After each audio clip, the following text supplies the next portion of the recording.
Websites जो design की जाती हैं इसके पीछे भी एक प्रोसेस ऑफ एवोल्यूशन है। जब वेबसाइट्स के दौर स्टार्ट हुआ था तो at that time website static होती थी और मोस्टली जो कंटेंट था दैट वाज टेक्स्ट बेस्ड। अब उसके पीछे डिफरेंट लिमिटेशंस आ जाती हैं।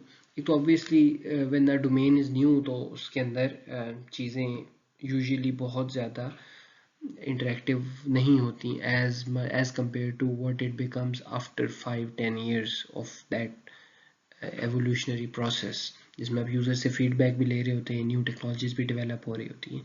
So if you think back at 1990s तो उस दौर में वेबसाइट्स बन रही थी but they were majorly including the text. और उसके अलावा जब उन्होंने नेविगेट करना होता था एक पेज से दूसरे पेज पे तो उसके लिए हाइपरलिंक्स यूज़ होते थे ताकि वो वन पेज टू अनदर या one site to another site navigation में सपोर्ट कर सकें। और जो इमेज बेस्ड कंटेंट था that was less. Similarly video based content तो और भी ज़्यादा कम था। उसकी वजह ये कि आपके पास इंटरनेट की स्पीड की कैपेबिलिटी बड़ी लिमिटेड थी as compared to today. And even when the video content was available, the content was in low resolution, low quality उसकी pixels या उसका content होता था। Similarly for the audio, कि अब अगर आपको ऑडियो के अंदर हाई क्वालिटी ऑडियो अवेलेबल है तो उस टाइम पे दैट वाज द लिमिटेशन कि उतनी हाई क्वालिटी ऑडियो नहीं अवेलेबल होती थी। सो बेसिकली अब जो वेबसाइट्स का कंटेंट डिज़ाइन के ऊपर इन द मॉडर्न डेज जहाँ पे चीज़ आ गई है वो ये है कि आपने वेब पेजेस को डिफरेंट बनाना है, डिफरेंशिएट करना है from other web pages on the internet, differentiate करना है फ्रॉम द सिमिलर ब्रांड्स या सिमिलर प्रोडक्ट्स और सिमिलर ऑर्गेनाइजेशंस, ताकि आपकी एक यूनिक डिस्टिंक्टिव एक्सपीरियंस प्रोवाइड कर सकें टू योर यूज़र। उसके अलावा it has to be aesthetically pleasing. Obviously अगर आप एक्सपीरियंस की बात करेंगे तो aesthetics come right in there, तो उसके लिए आपको you have to be careful.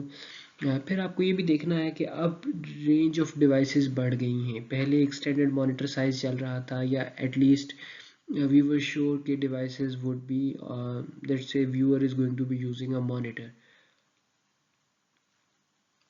But now as the technology has evolve आपके पास डिफरेंट डिवाइसेस आ गई हैं। फॉर एग्जांपल एक वेबसाइट है लेट इट बी फेसबुक, तो फेसबुक की वेबसाइट आपके पास मोबाइल के ऊपर भी ओपन हो सकती है। फेसबुक की वेबसाइट आपके पास किसी टैबलेट के ऊपर भी ब्राउज़र में ओपन हो सकती है। And then there is the always the possibility कि वो किसी लैपटॉप में या किसी डेस्कटॉप कंप्यूटर के ऊपर ओपन की जा रही हो। And even if it's let's say a monitor जिसके ऊपर वो वेबसाइट ओपन की जा रही है, तो things are a little different from the past in the sense कि अब आपके पास even the monitors are touch screen. तो वो टच स्क्रीन डिस्प्ले हो सकता है और अगर आप उसके ऊपर टच स्क्रीन के थ्रू इंटरेक्ट कर रहे हैं तो now the experience is going to be different. So usability और एस्थेटिक्स दोनों को आपने मैनेज करना होता है कि you have to find a balance, कि आपने एक्सपीरियंस को भी अच्छा बनाना है बट आपने उसकी यूजिबिलिटी को स्टिल प्रायोरिटाइज करना है, कि ताकि ये ना हो कि एस्थेटिक्स को इम्प्रूव करते करते आपके जो ओवरऑल यूजिबिलिटी के गोल्स हैं वो कॉम्प्रोमाइज़ हो जाए।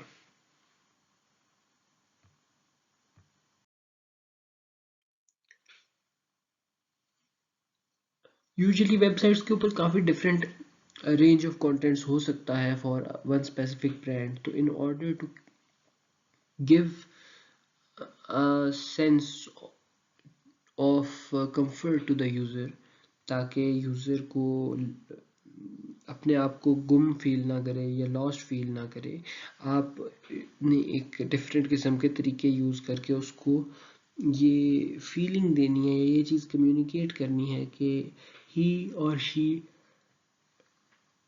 Is familiar with the environment. इसका एक तरीका तो ये होता है कि you keep the design consistent through out, ठीक है। सो आपके जो कलर कॉम्बिनेशन यूज़ हो रहे हैं, जो आपके मेन्यूज़ हैं, even the fonts that you are using, the overall structure of the site, they should remain consistent as much as possible.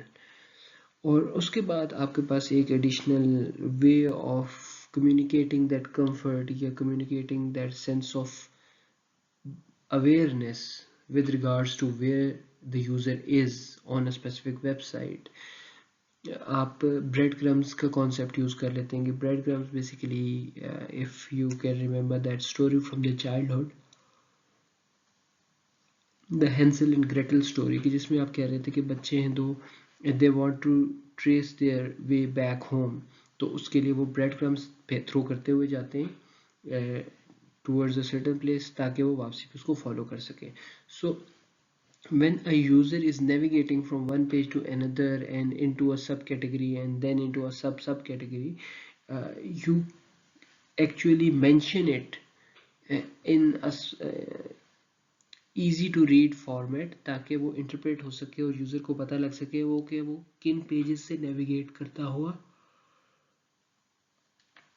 Current page पे पहुंचा है. And if he wants to reverse track, यानी कि वो अपने कदमों पे वापस जाना चाहे, पुराने डिफरेंट जो पेजेस उसने विजिट किए थे उनमें से किसी पेज पे, तो वो वहां पे जा सके. So that is the bread crumb menu, जिसको हम यूज करते हैं नेविगेशन पर्पसेस के लिए. So the question that we intend to answer using this is कि जब भी यूज़र के जहन में ये है कि भाई मैं कहाँ मौजूद हूँ, मैं किस पेज पे मौजूद हूँ, how did I get there, how do I get back, what is in the current page, तो ये सारे क्वेश्चंस आपके पास फैसिलिटेट किया जाता है इनके आंसर्स के लिए using the bread crumb menu.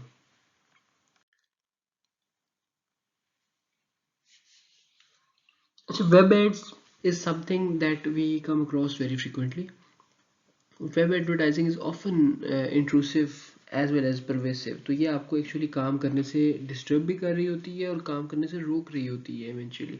ठीक है, तो और ये this is not something we are willing to experience, but if the ads can be made a little bit more appropriately, ताकि वो आपके एक्सपीरियंस को ख़राब ना करें, तो it would be a win win situation both for the publisher and as well as the viewers.